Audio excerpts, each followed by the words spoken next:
Welcome everybody to the 21st century, the age of technology, where everyone has access to smartphones, smartwatches, and smart TVs. Everything is one click away. You can buy groceries online, clothing online, pay bills online. Heck, you can even book a vacation halfway across the world online. And today I'll be teaching you how to win a free iPhone 13.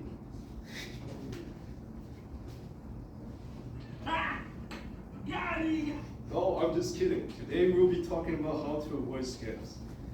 Rule number one, don't trust anything you see online. Today we're going to be covering some tips on how to protect yourself online and how to avoid scams.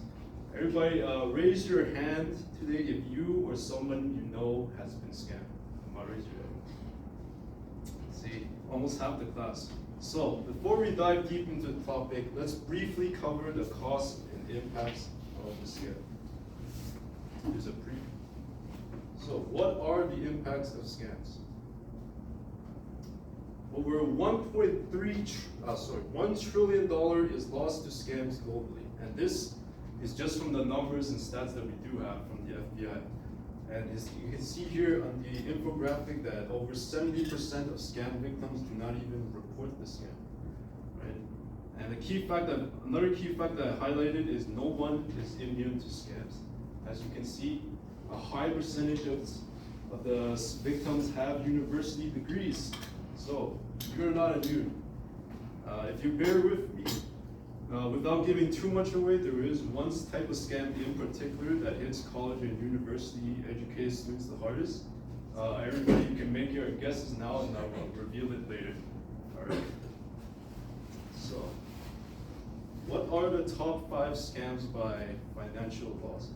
Right. So, I can't cover every single scam today because there's way too many. There's billions of scams. There's dozens of scams that are new scams that are created every day. So I'm just going to cover the top 5 that you should be aware of.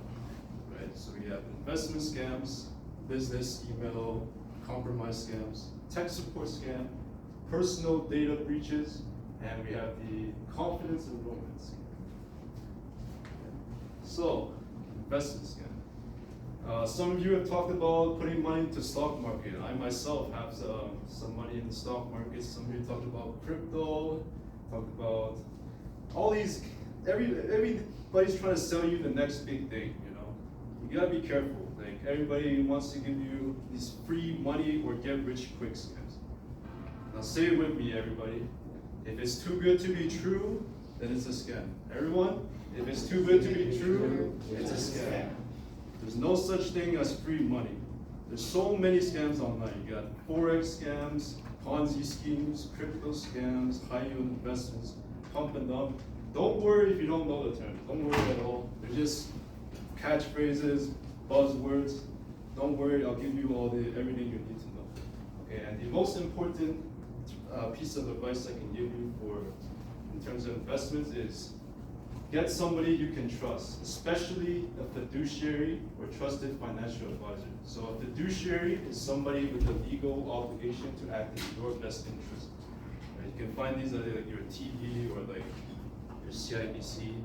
Just find someone you can trust. Don't trust like a random stranger or your uncle, okay? So that brings me to my next point, business email compromise scams.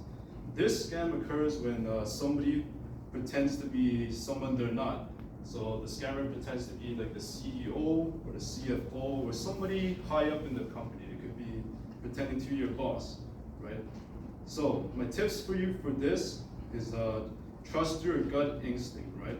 If something feels off, right? If the logo is off, if there's some suspicious link, if the way they're speaking seems weird, you know, something like emails, just be cautious of opening any emails, any attachments, any links.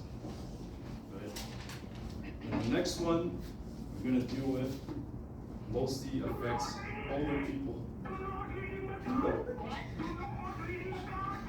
This next one can be very difficult to deal with because it targets the most vulnerable people, your grandparents and elderly people. Right? This tech support scam occurs when the scammer pretends to be a customer service agent from, say, Microsoft and Apple, and they try to what they're trying to do is they're trying to steal your banking information. They're trying to get you to buy a gift card. They're just trying to steal your money. They're not really trying to help you, right? And the best tips for you for this is educate your grandparents, right? Keep it short and simple. Keep it clear and show, don't tell. Get them to repeat what you're doing, right? It's much better if you show them than just tell them. You gotta be patient, and most importantly, check up on them. Make sure you call them, and remember that they exist. They're still alive, people. I know it sucks, but somebody has to do it, okay? And today it'll be your job to call them. All right, next one. This next scam can happen to you even if you didn't make any mistakes, even if you aren't even active online. This is a personal data breach. This happens when sensitive personal information, such as your names, address, social security number, or credit card details, is stolen or exposed without your permission. This can happen by a bad employee or just like unsecure website. But some tips you can do to avoid the data breach: never give sensitive information to people that you don't know. Make sure you use multi-factor authentication. So Gmail already has that. It automatically forces you to add a phone number for extra security on top of using a password. And make sure you use a strong password.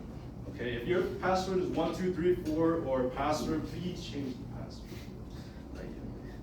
And bonus points if you know how to use a password manager. This allows you to just use one master password to store all your other passwords. And now, if you stuck with me for this long, give yourselves a pat on the back, because I'm finally revealing a scam that will target even the college and university students.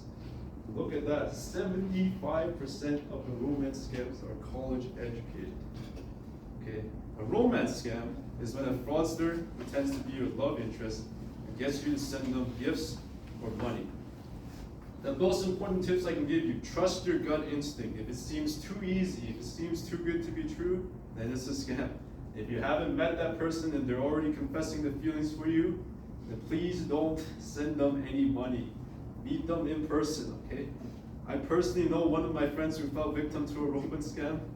The scammer threatened him to pay money or they will release some very private photos, okay? And that was really bad. It could have caused some serious financial and emotional damage, but luckily that didn't happen. Emotional damage! Okay, and a quick recap.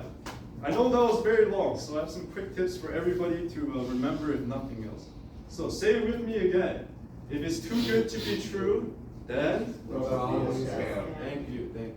And use strong passwords, multi-factor authentication, bonus points if you can use a password manager. Next one, better to be safe than to be sorry. Be cautious, trust your gut instinct. It's better to be too safe than to take any risks. And stay vigilant. This means keep yourself educated, keep yourself up to date with the newest scams. Don't be fooled. And lastly, warn the elderly and young children. These are the most vulnerable people. Please help them. Please give them a call today if you can. All right. I thank you, everybody, and remember, if it's too good to be true, then it's a scam.